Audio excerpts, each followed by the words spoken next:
तर आपण पाहतोय हिंदी भाषा सक्तीचा शासन निर्णय रद्द करण्याची मागणी भाषा सल्लागार समितीने मुख्यमंत्र्यांकडे केली आहे। या संदर्भात भाषा सल्लागार समितीचे अध्यक्ष लक्ष्मीकांत देशमुख यांनी फडणवीसांना पत्र लिहिलंय।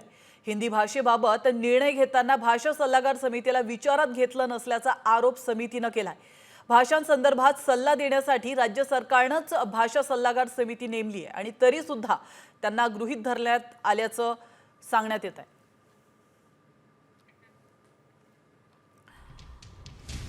तर काय म्हटलंय समितीने आपण पाहतोय 5वी पर्यंत हिंदी अनिवार्य करण्याच्या निर्णयाला विरोध दर्शवलेला आहे सल्लागार समितीने। त्यानंतर हिंदी भाषा सक्तीचा निर्णय रद्द करावा अशी मागणी देखील करण्यात आली आहे। गरज नसताना मुलांवर अधिकच्या विषयाचा बोजा टाकू नये, विद्यार्थ्यांचं प्राथमिक शिक्षण मातृभाषेतूनच व्हावं,